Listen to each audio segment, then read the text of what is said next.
নমস্কার, রমা মোদক চলে এসেছি আবার নতুন একটা রেসিপির ভিডিও নিয়ে। অনেকের ডিমান্ডে ছিল এই রেসিপিটা, ভেটকি মাছের ফিশ ফ্রাই। দিদি কবে বলবে। চলুন আজকে একেবারে অন্যরকম প্রসেসে নিয়ে এলাম, অন্যরকম ভাবে ভেটকি মাছের কাটলেট বা ভেটকি মাছের ফিশ ফ্রাই। অবশ্যই দু রকমের দেখাবো, তবে আমি আজকে স্পেশালি শেয়ার করব এয়ার ফ্রায়ারে কিভাবে ভেটকি মাছ তৈরি করবেন, কুক করবেন, সেটা কিন্তু আপনাদের সাথে অবশ্যই শেয়ার করব। এখানে আমি দু রকম ভাবেই সার্ভ করে দেখিয়েছি, একটা হচ্ছে ফ্রাইড প্রসেস আর একটা হলো এয়ার ফ্রায়ার প্রসেস। তো চলুন দেখে নিই যে একেবারে সুস্বাদুভাবে ভেটকি মাছের কাটলেট কিভাবে এয়ার ফ্রায়ারে তৈরি করব। অবশ্যই সেটা কিন্তু আপনাদের সাথে থাকতে হবে, নতুন চমক দেখতে পাবেন ভিডিওতে। ভিডিও ভালো লাগলে অবশ্যই প্লিজ একটা লাইক অ্যান্ড সাবস্ক্রাইব করে দেবেন এবং আরো নিত্য নতুন রেসিপি ফলো করতে বেল আইকনটা কিন্তু ক্লিক করতে একেবারেই ভুলবেন না। প্রথমেই যেটা ম্যারিনেশন করতে হবে, ভেটকি মাছের ফিলে এখানে আমি অনেক কটা নিয়ে নিয়েছি। এখানে আমি ধনেপাতা এবং কাঁচা লঙ্কার একটা পেস্ট তৈরি করে নিয়েছি। এটা আমি এখানে পর্যাপ্ত পরিমাণ, যতটা পরিমাণ ঝাল খাবেন আপনারা ঠিক ততটাই কিন্তু কাঁচা লঙ্কা ব্যবহার করবেন। আর আমি এখানে গুটি কয়েক ধনেপাতার কিছু বাঞ্চ ব্যবহার করেছি।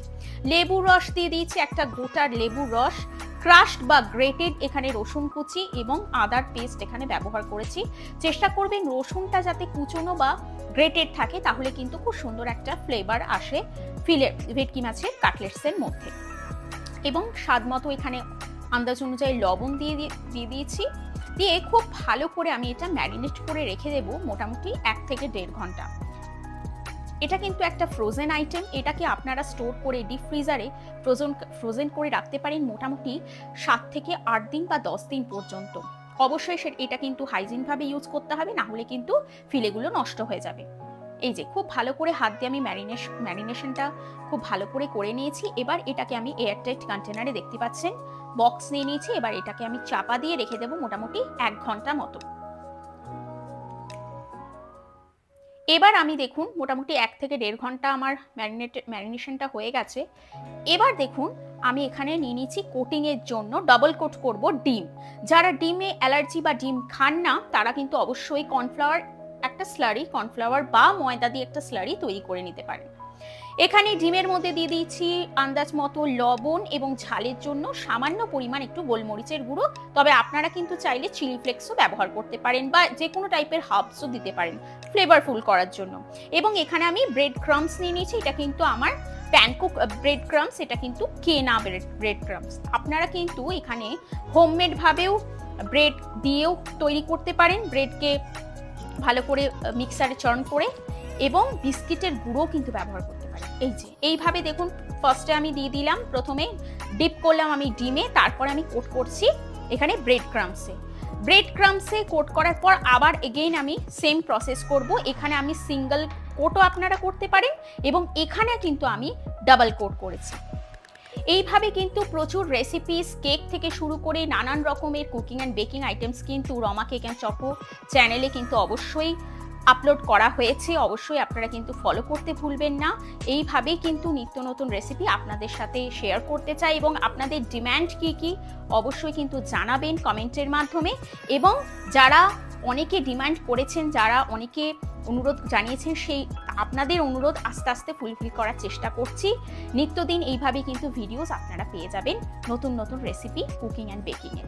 এই যে দেখুন, এইভাবে দুটো হাত কিন্তু আপনাদের ব্যবহার অবশ্যই করতে হবে, না হলে কিন্তু প্রসেসটা ঠিকঠাক মতো হবে না, মানে কিন্তু খুব সগি হয়ে যাবে। এই যে জিনিসটা দেখবেন যাতে খুব সুন্দরভাবে এইভাবে ইভেনলি ড্রাই ভাবে করতে হবে, না হলে কিন্তু বেশি দিন স্টোর করে রাখতে পারবেন না। এই যে খুব সুন্দরভাবে দেখুন ডাবল কোট করে নিয়েছি ভেটকি মাছের ফিলেগুলো কাটলেটস শেপের। আপনারা কিন্তু যেরকম ডায়মন্ড শেপেরও করতে পারেন, সেটা আপনাদের নাইফ দিয়ে কিন্তু খুব ভালো করে শেপটা তৈরি করতে হবে ডায়মন্ড শেপের। এই যে এইভাবে দেখুন আমি ফিলেগুলো খুব সাবধানে রেখে দিয়েছি, কারণ ভেটকি মাছ জানেন কতটা ডেলিকেট হয়, কতটা নরম মাছ হয়। তো এটা আপনারা কিন্তু বাসা দিয়েও করতে পারেন যদি ভেটকি মাছ অ্যাভেলেবেল না থাকে। আজকে আমার ভেটকি মাছ অ্যাভেলেবেল ছিল বলে আমি খুব সুন্দরভাবে বেশ কয়েকটা স্টোর করে নিয়েছি। এই যে এইভাবে আমি কিন্তু কাটলেটসের শেপে করে নিয়েছি। এবার আমি আমার মোটামুটি দরকার প্রয়োজন মেম্বার অনুযায়ী, ফ্যামিলি মেম্বার অনুযায়ী আমি 4টে ফিলে এখানে ব্যবহার করব। 2টো আমি ফ্রাই করব এবং 2টো এয়ার ফ্রায়ারে দেবো। দেখুন প্রথমে আমি এয়ার ফ্রায়ারে 200 ডিগ্রিতে ফ্রোজেনে, যেহেতু আমার ফ্রোজেন একটা অপশন আছে এয়ার ফ্রায়ারে, আপনারা তবে কিন্তু নর্মাল 200 ডিগ্রিতে 4 মিনিট প্রিহিট করে নিতে হবে।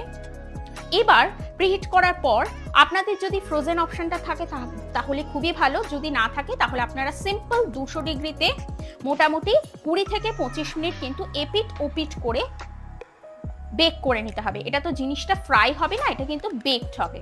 খুব সুন্দরভাবে দেখুন আমি 200 ডিগ্রিতে ফ্রোজেন অপশনে ক্লিক করে আমি কিন্তু এখানে দিয়ে দিয়েছি। মাঝে শেক বাটনটা ক্লিক করে করতে হবে, এটা যাদের অ্যাভেলেবেল আছে তারা অবশ্যই নিশ্চয়ই বুঝতে পারছেন আমি কি বলতে চাইছি। এই যে খুব ভালো করে এপিট ওপিট করে ফ্রাই করে নেব। তারপর কিন্তু আপনাদের এই যে দেখাচ্ছি দেখুন তেলে, অবশ্যই তেলে কিভাবে, অলিভ অয়েলে আমি এখানে ফ্রাই করেছি, আপনারা সরষের তেল বা রিফাইন্ড অয়েলেও ফ্রাই করতে পারেন। ফ্রাইড আইটেম কাউকেই বলতে হবে না, এটা আমরা ছোটবেলা থেকেই খেয়ে আসছি। তবে এয়ার ফ্রায়ারের রেসিপিটা অবশ্যই ট্রাই করবেন, এটা অনেকের রিকোয়েস্ট ছিল। থ্যাংক ইউ সো মাচ যারা আমাকে এইভাবে আবদার করেন আমার কাছে, আমি সেটা ফুলফিল করার চেষ্টা করি একে একে। এই যে এপিট ওপিট করে খুব ভালো করে কিন্তু আমি ফ্রাই করে নিয়েছি ভেটকি মাছের কাটলেট। দেখুন একেবারে রেডি, খুব ক্রিস্পি হয়েছে জিনিসটা, আর খেতে কিন্তু ভীষণ সুস্বাদু। হ্যাঁ, তবে আর একটা জিনিস বলে রাখি, এয়ার ফ্রায়ার এবং তেলে কেউ তুলনা করবেন না ফ্রাইংয়ে, কারণ এয়ার ফ্রায়ারের আলাদা রকম টেস্ট হবে এবং তেলে ফ্রাই করার ভেটকি মাছের কাটলেটস কিন্তু সর্বদাই আলাদা টেস্ট হবে। তাই দুটোকে একসাথে মিলেমিশে গুলিয়ে ফেলবেন না, দুটো দু রকমের টেস্ট হবে। অবশ্যই কিন্তু এয়ার ফ্রায়ারটা করলে হেলদি অপশন থাকবে। অবশ্যই কিন্তু বাড়িতে এটা ট্রাই করে দেখবেন। রেসিপি কেমন লাগলো অবশ্যই জানাবেন। সবাই ভালো থাকবেন, সুস্থ থাকবেন, টাটা।